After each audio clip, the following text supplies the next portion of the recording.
অনেকেই চায় যে আমার দোয়াটা কবুল হোক, সবাই চায় আমার দোয়া কবুল হোক। দোয়া কবুলের তো অনেক শর্ত আছে, তাই না? অনেকগুলো আমল আছে, শর্ত আছে, অনেক সময় আছে, এগুলো মোটামুটি আপনারা জানেন। তো একটা বিষয় আমি বলছি আজকে, একটা দোয়া আছে যে দোয়াটা, যে কথাগুলো দোয়ার শুরুতে বললে এই দোয়াগুলো কবুল হবে ইনশাল্লাহ, এই বিষয়ে আপনি নিশ্চিত থাকতে পারেন। যদি আপনার রিজিক হালাল হয়, ওই শর্তগুলো যদি পূরণ হয়, রিজিক হালাল হয়, বৈধ দোয়া হয়, হ্যাঁ, হারাম কিছু চাচ্ছেন না আপনি, বৈধ বিষয় চাচ্ছেন, হালাল খেয়ে চাচ্ছেন, এই শর্তগুলো পূরণ করে দোয়া করার আগে এই কথাগুলো বললে দোয়া কবুল হবে ইনশাআল্লাহ। আমি তো আর বলতে পারবো না 100% কবুল হবে, এটা তো আমার পক্ষে বলা সম্ভব না। কিন্তু সবচেয়ে শক্তিশালী যে ওসিলাগুলো দোয়া কবুল করানোর জন্য, সেটা এটা একটা। আমাকে যদি বলেন যে আপনার জানা মতো সবচেয়ে বেস্ট ওসিলা কোনটা দোয়া কবুল, আমি বলবো এটাই। এটার সাথে আরও একটা আছে, ওটা আরেকদিন বলবো ইনশাআল্লাহ। সেটা হচ্ছে আপনি আল্লাহ রাব্বুল আলামিনের এই একত্ববাদের ওসিলা দিয়ে দোয়া করবেন। আল্লাহ পাকের এই তাওহীদের ওসিলা দিয়ে, একত্ববাদের ওসিলা দিয়ে দোয়া করবেন। এইভাবে বলা, পরে শুনে আপনারা মুখস্থ করে নিয়েন। দোয়া করার আগে আল্লাহ পাকের প্রশংসা করা, আলহামদুলিল্লাহটাও আল্লাহ পাকের প্রশংসা, এবং রাসূল সাল্লাল্লাহু আলাইহি ওয়াসাল্লামের প্রতি দরুদ শরীফ পড়া একবার, অন্তত একবার, চাইলে আপনি অনেক পড়তে পারেন। এরপরে যে বিষয়টা আপনি চাচ্ছেন তার আগে বলা যে আল্লাহুম্মা ইন্নী আসআলুকা বিআন্নী, আগে বলে নেই, আল্লাহুম্মা ইন্নী আসআলুকা বিআন্নী আশহাদু আন্নাকা আনতাল্লাহ লা ইলাহা ইল্লা আনত আল আহাদ আস-সামাদ আল্লাযী লাম ইয়ালিদ ওয়া লাম ইউলাদ ওয়া লাম ইয়াকুল লাহু কুফুয়ান আহাদ। সূরা ইখলাস যে জানে সে এটা সহজেই বলতে পারবে। আল্লাহুম্মা ইন্নী আসআলুকা বিআন্নী আশহাদু আন্নাকা আনতাল্লাহ লা ইলাহা ইল্লা আনতাল আহাদ আস-সামাদ আল্লাযী লাম ইয়ালিদ ওয়া লাম ইউলাদ ওয়া লাম ইয়াকুল লাহু কুফুয়ান আহাদ। এরপরে আপনি দরুদ শরীফ পড়ে দোয়া করা শুরু করবেন, ইনশাআল্লাহ দোয়া কবুল হয়ে যাবে। তাই যে ওজিফা বলে দিলাম, এখন হাদিয়া তোফা বাড়ায় দিয়েন, ঠিক আছে ইনশাআল্লাহ? ওকে, আচ্ছা, এটা পরীক্ষিত আমল, ইনশাআল্লাহ দোয়া কবুল হবে ইনশাআল্লাহ। আরও যদি সুন্দর করতে চান তাহলে আল্লাহুম্মা ইন্নী আসআলুকা বিআন্নী আশহাদু আন্নাকা আনতাল্লাহ, এর সাথে লা ইলাহা ইল্লা আনতাল আহাদ আল ওয়াহিদ আস-সামাদ আল্লাযী লাম ইয়ালিদ ওয়া লাম ইউলাদ ওয়া লাম ইয়াত্তাখিয ওয়ালাদান ওয়া লাম ইয়াকুল লাহু শারীকুন ফিল মুলক। আরও বলা যায় ওয়া লাম ইয়াকুল লাহু কুফুয়ান আহাদ। আরেকটা আছে আল্লাহুম্মা ইন্নী আসআলুকা বিআন্নী আশহাদু আন্নাকা আনতাল্লাহ লা ইলাহা ইল্লা আনতাল হান্নান আল মান্নান বাদিউ আস-সামাওয়াতি ওয়াল আরদ ইয়া যাল জালালি ওয়াল ইকরাম ইয়া হাইয়্যু ইয়া কাইয়্যুম বিরহমাতিকা আস্তাগীথ। এইটা দিয়ে দোয়া করা যেতে পারে শুরুতে, ঠিক আছে? এগুলো আমল করবেন ইনশাআল্লাহ। প্রথমটা তো সহজ, ওইটা বললাম, আল্লাহুম্মা ইন্নী আসআলুকা। একা দোয়া করলে আল্লাহুম্মা ইন্নী আসআলুকা, একসাথে করলে আল্লাহুম্মা ইন্না নাসআলুকা। একা করলে আল্লাহুম্মা ইন্নী আসআলুকা, একসাথে করলে তখন আল্লাহুম্মা ইন্না নাসআলুকা বিআন্নী আশহাদু আন্নাকা আনতাল্লাহ লা ইলাহা ইল্লা আনতাল আহাদ আস-সামাদ আল্লাযী লাম ইয়ালিদ ওয়া লাম ইউলাদ ওয়া লাম ইয়াকুল লাহু কুফুয়ান আহাদ। এর অর্থ হচ্ছে, হে আল্লাহ, আমি এই ওসিলায় তোমার কাছে প্রার্থনা করছি, আর কি, এটা জেনে আমি তোমার কাছে প্রার্থনা করছি, এইটার দাবি দিয়ে আমি তোমার কাছে প্রার্থনা করছি যে তুমি এক, তুমি অমুখাপেক্ষী, তুমি কাউকে জন্ম দাও নাই, কারো কাছ থেকে তুমি জন্ম নেও নাই, তোমার সমতুল্য কিছু নাই। এইটার ওসিলা দিয়ে আল্লাহ আমি তোমার কাছে প্রার্থনা করতেছি। এর চেয়ে বড় ওসিলা হয়?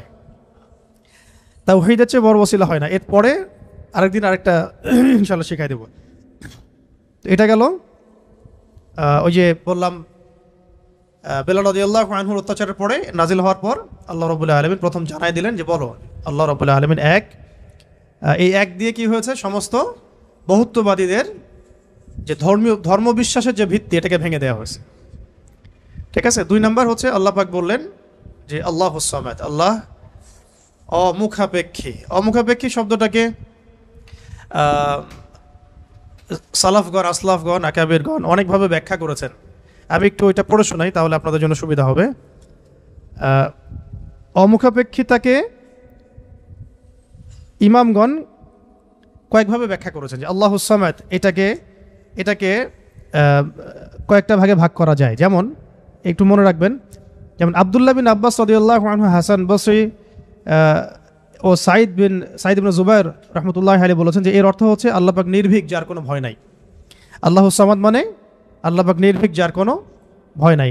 এমনিতে আমরা বাংলা বুঝলাম আল্লাহু সামাদ মানে আল্লাহ পাক অমুখাপেক্ষী, মানে যার কাউকে প্রয়োজন নাই, সমস্ত সৃষ্টির তাকে প্রয়োজন, এবং তিনি সমস্ত সৃষ্টি থেকে অমুখাপেক্ষী, কোনো জরুরত নাই সৃষ্টির কাছে তার। আল্লাহ পাক কারো কাছে রিজিক চান না, কারো কাছে আল্লাহ পাক রিজিক চান না। এমন না যে আমরা সবাই আল্লাহর ইবাদত করলে আল্লাহ পাকের শক্তি বেড়ে যাবে, মোটেই না। আল্লাহ পাক যেমন ছিলেন তেমনই থাকবেন। আবার এমন না যে সব মানুষ যদি কুফরি করা শুরু করে আল্লাহ পাকের শক্তি কমে যাবে, কখনোই না। মানে এই পুরো বিশ্ব জাহান সৃষ্টি করার আগে আল্লাহ যেমন ছিলেন, আজও তেমন আছেন, চিরকাল তেমন থাকবেন। আল্লাহ পাক অমুখাপেক্ষী। অমুখাপেক্ষী মানে কারো প্রয়োজন নাই। এই জন্য একটা দোয়ায় আমরা বলি না যে আল্লাহুম্মা কফিনি বিহালালিকা আন হারামিক ওয়া আগনিনি বিফাদলিক আম্মান সিওয়াক, মানে আল্লাহ আপনি আপনার হালাল দিয়ে হারাম থেকে আমাকে বাঁচায় দেন, এবং আপনি ছাড়া বাকি সমস্ত বিষয় থেকে আমাকে অমুখাপেক্ষী রাখেন। তা আমরা যদি আল্লাহর প্রতি মুখাপেক্ষী হই, তাহলে অন্য মাখলুকের প্রতি আমরা কি মুখাপেক্ষী হব? তা আমরা সবার থেকে অমুখাপেক্ষী হয়ে গেলাম। আল্লাহ পাক তার পুরো সৃষ্টি থেকে কি অমুখাপেক্ষী। এটাকে আস-সামাদ শব্দ দিয়ে ব্যাখ্যা করা হয়েছে। তো ইমাম আব্দুল্লাহ বিন আব্বাস রাদিয়াল্লাহু আনহুর ব্যাখ্যায় বললাম যে এটা বলা হচ্ছে যে তার কোনো ভয় নাই, তিনি নির্ভীক, তার কোনো ভয় নাই। ইমাম শাআবী রহমতুল্লাহ আলাইহি বলেন যে সামাদ হচ্ছেন তিনি যিনি পানাহার করেন না। এক এক স্কলার এক একভাবে আসলাফগণ ব্যাখ্যা করেছেন। ইবনে জুবাইর রাদিয়াল্লাহু রহমতুল্লাহ আলাইহি বলেন যে আস-সামাদ শব্দের অর্থ হচ্ছে তিনি সমস্ত গুণ এবং কর্মে নিখুঁত, তিনি সমস্ত গুণ এবং কর্মে নিখুঁত। হযরত কাতাদা রহমতুল্লাহ আলাইহি বলেন যে সমগ্র সৃষ্টি জগৎ ধ্বংস হওয়ার পর যিনি বাকি থাকবেন তিনি হচ্ছেন আস-সামাদ। সমস্ত সৃষ্টি জগৎ ধ্বংস হয়ে যাওয়ার পরে যার অস্তিত্ব থাকবে তিনি হচ্ছেন আস-সামাদ। তো সামাদের কত ব্যাখ্যা তারা করেছেন, ঠিক আছে। তারপরে ইকরিমা রহমতুল্লাহ আলাইহি বলেছেন যে যার উপর কারো মর্যাদা নাই তিনি হচ্ছেন আস-সামাদ, যার উপরে কারো আর মর্যাদা নাই তিনি হচ্ছেন আস-সামাদ। তারপরে ইমাম রাজি রহমতুল্লাহ আলাইহি বলেছেন সামাদ হচ্ছেন তিনি যার উপরে কখনো কোনো বিপদ আপদ আসে না। সামাদ হচ্ছেন তিনি যার উপরে কখনো কোনো বিপদ আপদ আসে না। তারপরে আবুল ওয়াইল শাকিক ইবনে সালামা রহমতুল্লাহ আলাইহি বলেন যে সামাদ হচ্ছেন তিনি যিনি সর্বত্র তার কর্তৃত্ব প্রতিষ্ঠা করতে পারেন, সর্বত্র যার কর্তৃত্ব তিনি প্রতিষ্ঠা করতে পারেন। কারো মতে, কোন কোন স্কলারের মতে সামাদ হচ্ছেন তিনি যার কাছে সমস্ত মাখলুককে প্রয়োজন পেশ করতে হয়, যার কাছে সমস্ত মাখলুককে প্রয়োজন পেশ করতে হয়। আর আরেকজন স্কলার তিনি বলেছেন সামাদ হচ্ছেন তিনি যিনি সমস্ত দোষ ত্রুটি থেকে মুক্ত, সমস্ত দোষ ত্রুটি থেকে মুক্ত। এগুলো আরও বিস্তারিত আপনারা পাবেন তাফসীরে জালালাইনের মধ্যে আছে, ঠিক আছে। এখন এই সামাদ শব্দ দিয়ে তাহলে কি করা হচ্ছে, ওই বহুত্ববাদীদের পর যাদের ধর্মবিশ্বাস কিছুটা বাকি থাকে তাদের ভিত্তিটাকে ঘুরিয়ে দেওয়া হচ্ছে। তো ইলাহ হতে হবে এমন যার কোনো ভয় নাই, যার কোনো ভয় তাকে কখনো স্পর্শ করে না। ইলাহ হতে হবে এমন একজন সত্তাকে যিনি কারো মুখাপেক্ষী নন। যত স্ট্যাচু আছে এগুলো তো মুখাপেক্ষী, ওকে তো বানানো হয়েছে, সে তো নিজেকে বানায় নাই, সে কারো মুখাপেক্ষী, সে তো খালেক না, সেও মাখলুক। তারপরে যারা মানুষ যারা নিজেদেরকে বিশ্ব মঞ্চে বড় বড় করে ফুটিয়ে তোলে বা নিজেদেরকে রবের আসনে অধিষ্ঠিত করার চেষ্টা করে, তারা কি অমুখাপেক্ষী?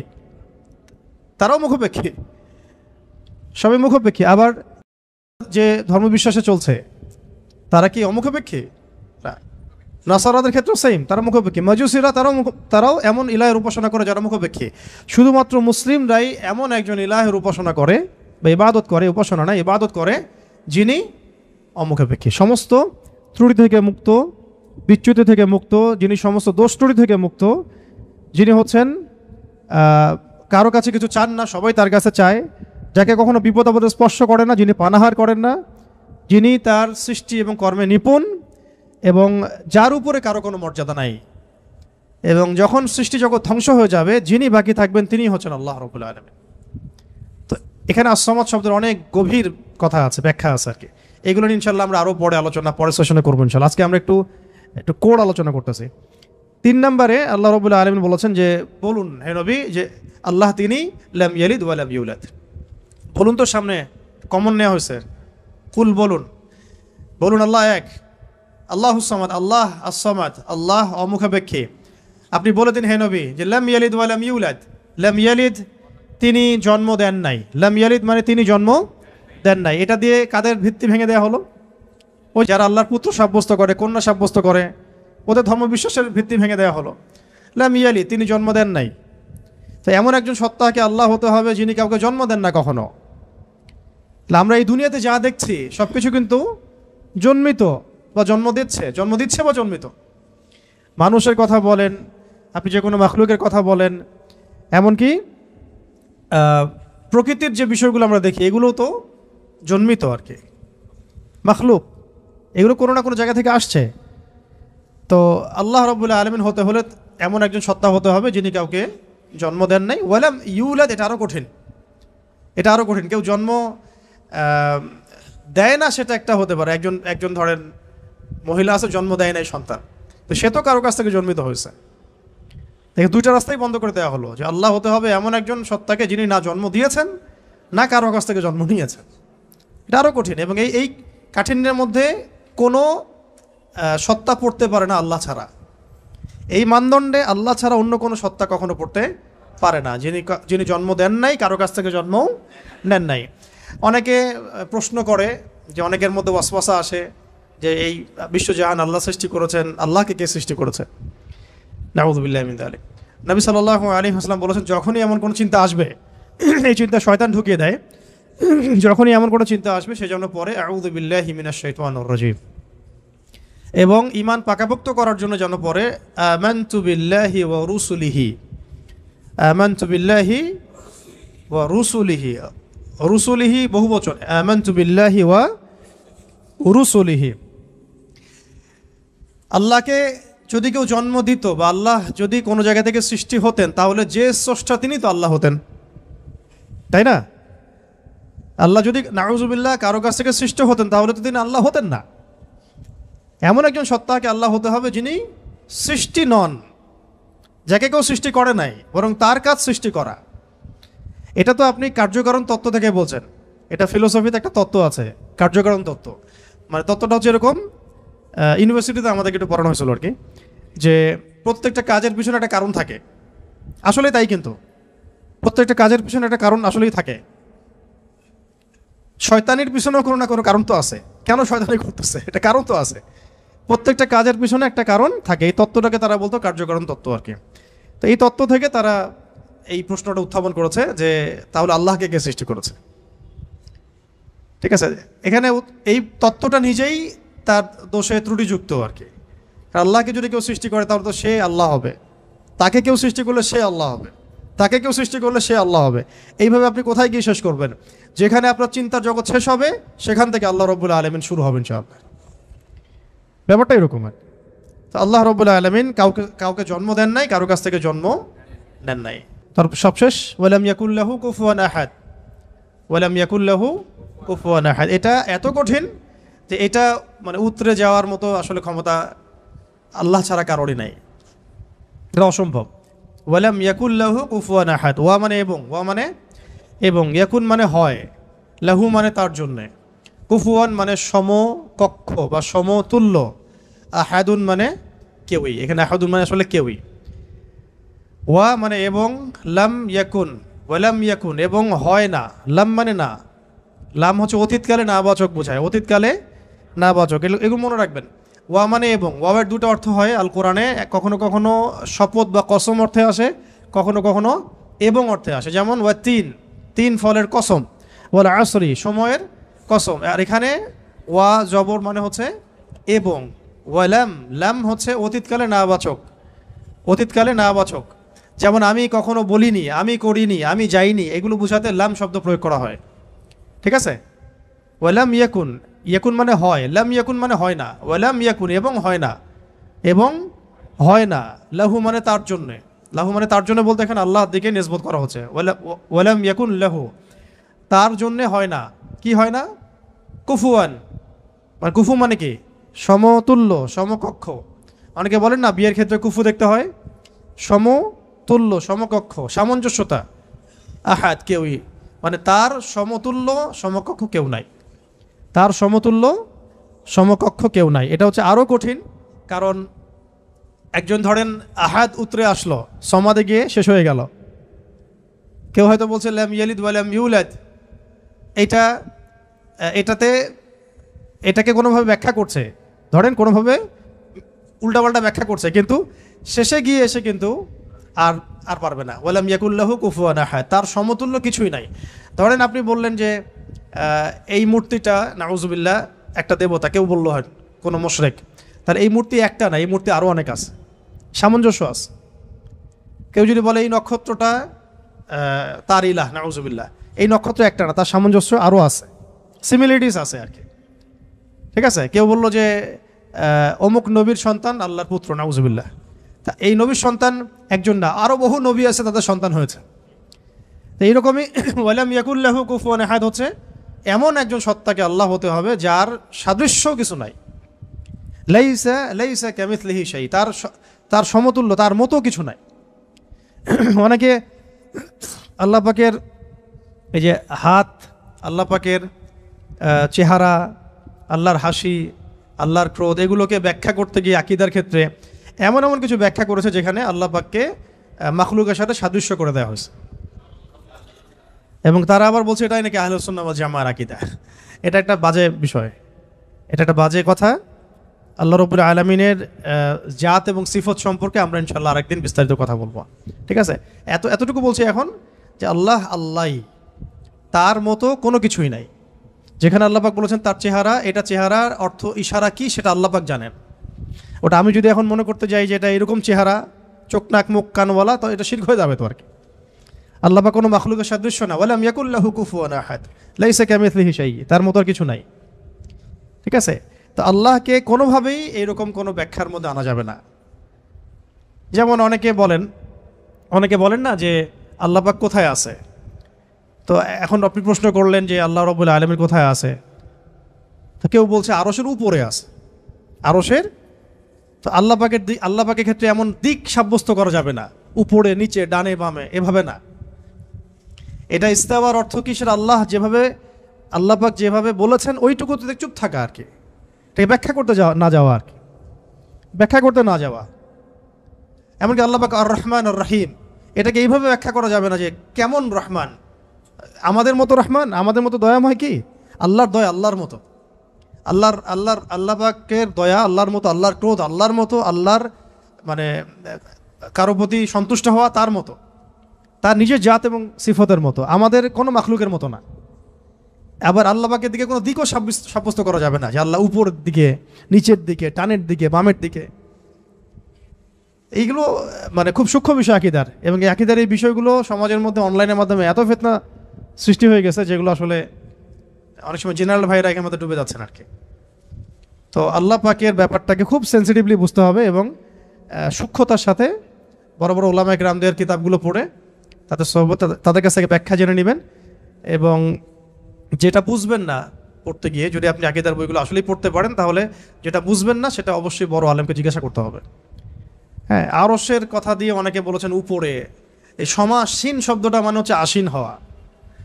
এই যে আমি বসে আছি এখন চেয়ারের উপরে, আমি চেয়ারের উপরে সমাসীন হয়ে আছি আমি এখন, তো এটা কি সমাসীন শব্দটা ঠিক হবে? তাহলে আল্লাহ পাক কি বসে আছেন? নাউজুবিল্লাহি মিন যালিক। কোন হালতে আছেন আপনি জানেন? আমরা জানি। আল্লাহর হালতে আছে। আল্লাহ পাক যেভাবে থাকা দরকার তার শান মর্যাদা অনুযায়ী আল্লাহ পাক আছে। তো এই ব্যাপারগুলো খুব সূক্ষ্ম, কিন্তু এই জন্য আমি বলছি এটার আরেকটা দার্স লাগবে পরের ক্লাসে ইনশাল্লাহ। ওই দিন আমরা তাওহীদের পুরো বিষয়গুলো, খুঁটিনাটিগুলো জানবো ইনশাল্লাহ। পাশাপাশি শিরকের বিষয়গুলো লিস্ট করা হচ্ছে, যতগুলো কাজ শিরক এগুলো আপনাদেরকে বলে দেবো ইনশাল্লাহ। মানে এখন যেগুলো দেখা যায়, এছাড়াও আরও অনেক শিরক আছে যেটা সামনে আসবে আর কি। হ্যাঁ, আসতে পারে, কারণ যেভাবে যুগ বদলায় সেভাবে শিরকের ভেরিয়েন্টও বদলাচ্ছে। যেভাবে যুগ বদলাচ্ছে না, শিরকের ভেরিয়েন্টও বদলাচ্ছে, কিন্তু উসুলগুলো জানা থাকলে আমরা ভুল করবো না ইনশাল্লাহ। ঠিক আছে, তো আমরা এখানে সূরা ইখলাসের মূল কয়টা অর্থ জানলাম, সরল অনুবাদ।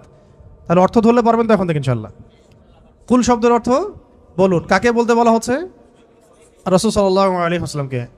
কেন বলতে বলা হচ্ছে? কারণ কাফেররা জিজ্ঞাসা করেছে আল্লাহ কেমন, তোমার আল্লাহ কেমন, প্রকৃতি জিজ্ঞাসা করছে, আল্লাহ পাক সম্পর্কে জানতে চেয়েছে। আল্লাহ পাকের ডেফিনেশন কোন সূরা আছে? ইখলাস। এই সূরাকে বলা হয় তাওহীদের সূরা, একনিষ্ঠতা। ঠিক আছে, খালেস তাওহীদ। এবং কোরআনের যে 3টা ভাগের কথা বললাম, 3 ভাগের 1 ভাগই হচ্ছে তাওহীদ। এই কারণে এই সূরাকে আল কোরআনের 3 ভাগের 1 ভাগ বলা। এখন বুঝতে পারছেন যে হাদিসে আসছে না যে এই সূরা ইখলাস হচ্ছে কোরআনের 1/3 সমান। 1/3 কেন? কারণ কোরআনের 3 ভাগের 1 ভাগ হচ্ছে তাওহীদ। এটা এভাবে আসে নাই কিন্তু যে 3 বার পড়লে 1 খতম হবে, এভাবে কিন্তু হাদিসে আসে নাই। এটা ব্যাখ্যা, ওলামা ইকরামদের, আসলাফদের অনেকের ব্যাখ্যা যে 3 বার পড়লে হয়তো 1 খতমের নেকি হয়ে যাবে। ইনশাআল্লাহ হতেও পারে, আল্লাহ পাক দিতেই পারেন, আল্লাহ পাক দিলে আমার সমস্যা কি? তো এইভাবে হাদিসে আসে না যে 3 বার পড়লেই 1 খতমের নেকি হবে, এইভাবে হাদিসে আসে না। আসছে যে এই সূরা হচ্ছে কোরআনের 3 ভাগের 1 ভাগ, 1/3 সমান, 1/3 সমান। এটাও একটা ব্যাখ্যা যে কোরআনের 3 ভাগের 1 ভাগ জুড়ে তাওহীদ আছে। বাকি 1 ভাগ কি আছে? বাকি 1 ভাগ আছে না, বাকি 1 ভাগ আছে ইতিহাস, হিস্ট্রি, পূর্ববর্তী নবীদের অনেক ঘটনা, এইগুলো আছে 1 ভাগ। ঠিক আছে, আর 1 ভাগ আছে আহকাম, হুকুম আহকাম, এগুলো করো এগুলো করো না, হ্যাঁ, দিক নির্দেশনা। আর এমনি আমরা বলছি আমাদের দিনের যে মূল 3টা ভিত্তি, সেটার মধ্যে একটা হচ্ছে তাওহীদ, একটা রিসালাত, একটা হলো আখিরাত। আচ্ছা, এখন আসেন শেষ করি, আমরা 10টা বেজে যাচ্ছে। এখন আর 2-1টা কথা বলে আমি শেষ করি আজকের মতো।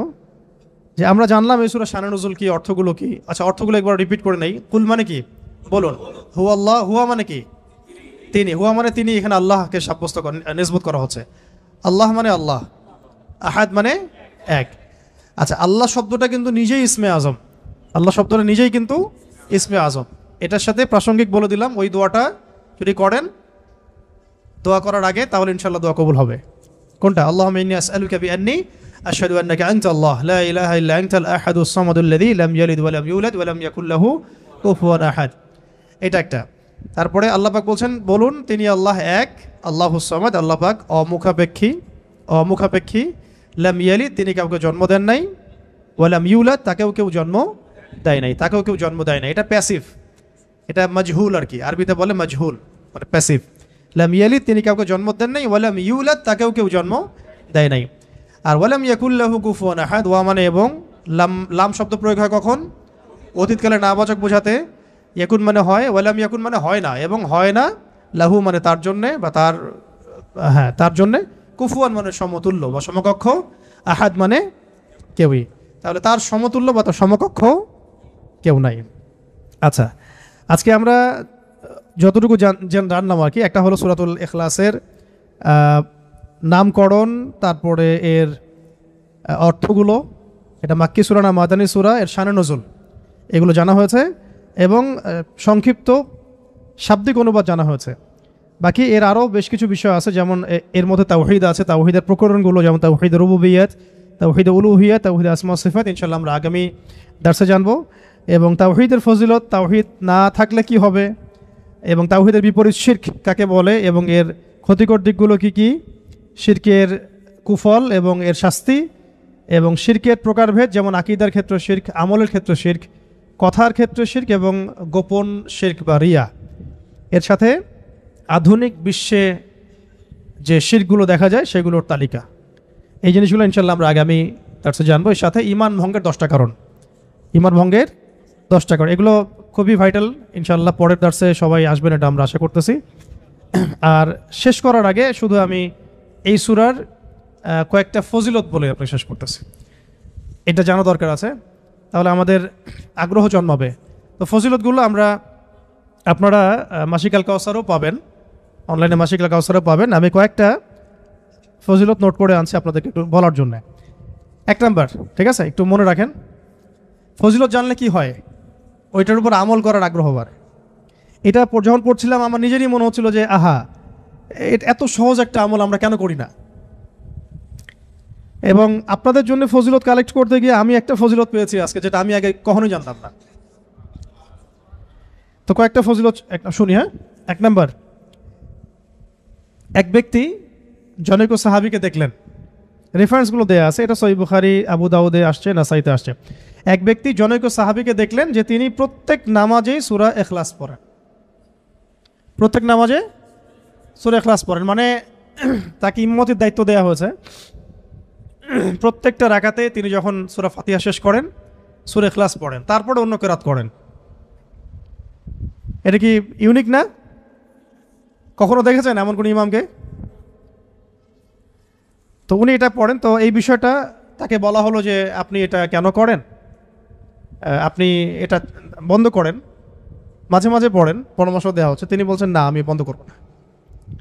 তো এমন অবস্থা হয়েছে যে কেসটা রাসূল সাল্লাল্লাহু আলাইহি ওয়াসাল্লামের দরবার পর্যন্ত পৌঁছাইছে। ইয়া রাসূলুল্লাহ, আপনার যে ইমাম আপনি দিয়েছেন সেই ইমাম তো এরকম করে, প্রত্যেক রাকাতেই সূরা ইখলাস পড়ে। এখন নবী সাল্লাল্লাহু আলাইহি ওয়াসাল্লাম এর কাছে যখন এই বিষয়টা আসলো, তখন তিনি জিজ্ঞাসা করলেন যে সূরা ইখলাস তুমি প্রত্যেক রাকাতে কেন পড়ো? তিনি বললেন যে আমি এই সূরাটাকে ইয়া রাসূলুল্লাহ ভালোবাসি, আমি এই সূরাটাকে ভালোবাসি। তখন নবী সাল্লাল্লাহু আলাইহি ওয়াসাল্লাম বলেছিলেন যে এই সূরার প্রতি ভালোবাসা তোমাকে জান্নাতে প্রবেশ করাবে ইনশাআল্লাহ। কেন তিনি সূরাটাকে ভালোবাসতেন এটারও ব্যাখ্যায় হাদিসে আরও ব্যাখ্যা আসছে, যে বলা হচ্ছে তিনি এই সূরাটাকে ভালোবাসতেন এই কারণে যে এখানে আল্লাহ পাকের তাওহীদ আছে, এখানে আল্লাহ পাকের তাওহীদ আছে। তো আল্লাহ পাকের তাওহীদকে যে ভালোবাসবে, তাওহীদকে ধারণ করবে, তাওহীদ প্রসার এবং প্রতিষ্ঠার জন্য কাজ করবে, তার বর্তবা কী হইতে পারে আপনি চিন্তা করেন। তো তাওহীদ নিয়ে আলোচনা আমরা পরের দর্শে ইনশাআল্লাহ আসবো, ঠিক আছে? ওকে, আরেকটা বর্ণনা আসছে যে নবী সাল্লাল্লাহু আলাইহি ওয়াসাল্লাম একবার সব সাহাবীদেরকে, আশেপাশে যারা ছিলেন ওই সময়, সবাইকে জড়ো করলেন। তো তারা মনে করলেন যে খুব গুরুত্বপূর্ণ একটা হয়তো বড় কোনো নির্দেশনা আসবে। তো নবী সাল্লাল্লাহু আলাইহি ওয়াসাল্লাম সবাইকে জড়ো করে বললেন, আমি তোমাদের সবাইকে আল কোরআনের 3 ভাগের 1 ভাগ তেলাওয়াত করে শোনাবো।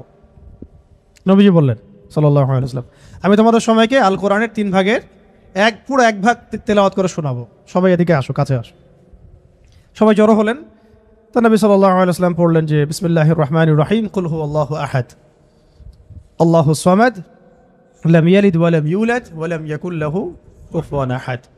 তো এটা বলে তিনি কিন্তু ভিতরে চলে গেছেন বাসায়, সাহাবীরা দাঁড়াই আছে যে সম্ভবত কোনো জরুরত হয়েছে আমাদের নবীজির, হয়তো আবার আসবেন, এসে আবার বলবেন। এসে তিনি বলছেন এটা হচ্ছে কোরআনের 3 ভাগের 1 ভাগ, এটা হচ্ছে কোরআনের 3 ভাগের 1 ভাগ। সুবহানাল্লাহ, সুবহানাল্লাহ। 3 ভাগের 1 ভাগের তো একটা ব্যাখ্যা আমি বললাম।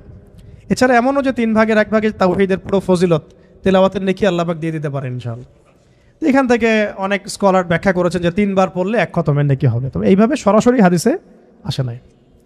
আচ্ছা, আরেকদিন 3 নম্বর হাদিস, নবী সাল্লাল্লাহু আলাইহি ওয়াসাল্লাম বললেন, এটা হাদিসে আসছে আবু সাঈদ খুদরি রাদিয়াল্লাহু আনহু থেকে, তিনি বললেন যে তোমরা কি প্রত্যেক রাতে, রাতের বেলা এটা পড়তে বলা হচ্ছে, তোমরা কি প্রত্যেক রাতে কোরআনের 1/3 তেলাওয়াত করতে পারো না?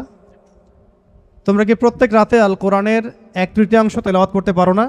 সাহাবীরা বললেন, ইয়া রাসূলুল্লাহ, বিষয়টা তো অনেক কঠিন মনে হচ্ছে। তখন নবী সাল্লাল্লাহু আলাইহি ওয়াসাল্লাম বললেন, না, এটা সহজ, আমলটা সহজ, কারণ সূরা ইখলাসই হচ্ছে কোরআনের 1/3। সূরা ইখলাস হচ্ছে আল কোরআনের 1/3। এইরকম সাহাবীগণ অন্য বর্ণনায় বলেছেন যে ইয়া রাসূলুল্লাহ, আমরা তো দুর্বল, আমরা প্রতি রাতে 1/3 কেমন করে তেলাওয়াত করব? তো নবীজি বললেন যে বলো, কুল হুয়াল্লাহু আহাদ, আল্লাহুস সামাদ, লাম ইয়ালিদ ওয়া লাম ইউলাদ। আল্লাহ তাআলা পুরো কোরআনকে 3 ভাগে ভাগ করেছেন। একটু আগে আমি বললাম আল্লাহ তাআলা পুরো কোরআনকে 3 ভাগে ভাগ করেছেন, এর মধ্যে সূরা ইখলাসটাই 3 ভাগের 1 ভাগ। সূরা ইখলাসটা হচ্ছে 3 ভাগের 1 ভাগ। আচ্ছা, তো এরকম বেশ কিছু বর্ণনা আছে মানে সিমিলার, কি ওটা আমি রিপিট করছি না।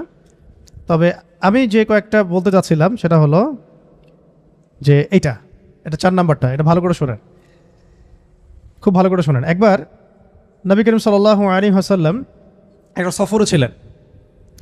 সফরও ছিলেন এবং সফরে তো অনেক ঘটনাই ঘটে। এক পর্যায়ে জনৈক সাহাবীকে তিনি শুনলেন তিলাওয়াত করছেন, কুল ইয়া আইয়ুহাল কাফিরুন। কোন সূরা? সূরা কাফিরুন তেলাওয়াত করছেন, কুল ইয়া আইয়ুহাল কাফিরুন। তিনি শুনলেন এক সাহাবী তেলাওয়াত করছেন। এটা শোনার পরে তিনি বললেন যে সে শিরক থেকে পবিত্র হয়ে গেছে, এই জন্য একটা বর্ণনা আসছে রাতের বেলা সূরা কাফিরুন পড়লে আল্লাহ পাক তাকে শিরক থেকে হেফাজত করবেন ইনশাআল্লাহ। আর আরেকজনকে তিনি পড়তে শুনলেন কুল হুয়াল্লাহু আহাদ।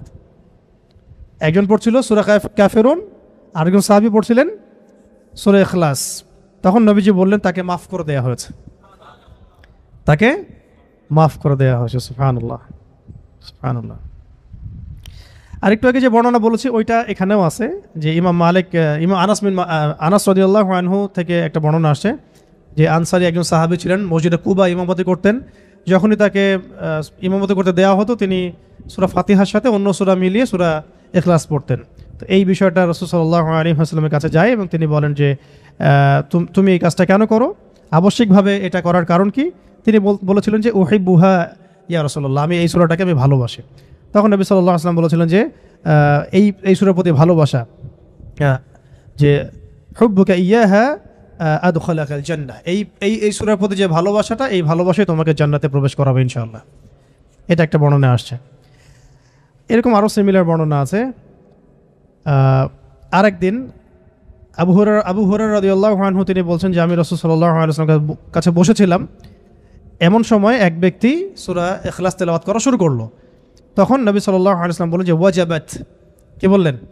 ওয়াজাবাত, ওয়াজিব হয়ে গেছে। ওয়াজাবাত মানে ওয়াজিব হয়ে গেছে, ওয়াজাবাত মানে ওয়াজিব হয়ে গেছে। আমি জিজ্ঞাসা করলাম ইয়া রাসূলুল্লাহ কি ওয়াজিব হয়ে গেছে, কি ওয়াজিব হয়ে গেল? তিনি বললেন যে আল জান্নাহ, জান্নাত ওয়াজিব হয়ে গেছে, এই ব্যক্তির উপর জান্নাত ওয়াজিব হয়ে গেছে।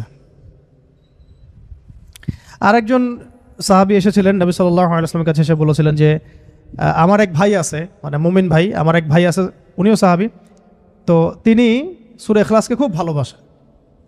তো নবীজি বললেন তাকে জানিয়ে দাও, তোমার ভাইকে জানিয়ে দাও যে এই সূরার প্রতি ভালোবাসার কারণে তাকে জান্নাতে সুসংবাদ দান করো। তাকে জানায় দাও যে এই সূরার প্রতি ভালোবাসার কারণে তাকে জান্নাতে সুসংবাদ দেয়া হচ্ছে। এইরকম আরও বর্ণনা আছে সিমিলার, যেমন একটাতে আসছে, এটাও বুখারী মুসলিমের বর্ণনা, যে সাহাবায়ে কেরাম একদিন এক সাহাবীকে জিজ্ঞাসা করলেন যে এই সূরাটাকে আপনি এতবার কেন পড়েন? তিনি বলেছিলেন যে এই সূরার মধ্যে আর রহমানের সিফত এবং গুণাবলী আছে, এই সূরার মধ্যে আর রহমানের মানে আল্লাহ পাকের সিফত এবং গুণাবলী আছে, তাই আমি এটাকে পড়তে ভালোবাসি। তখন নবীজি বললেন তাকে জানিয়ে দাও যে আল্লাহও তাকে ভালোবাসে। মানে এক এক জায়গায় এক একভাবে শব্দ এক্সট্রা আসছে আর কি। কোনো জায়গায় বলা হচ্ছে তার জন্য জান্নাত ওয়াজিব হয়ে গেছে,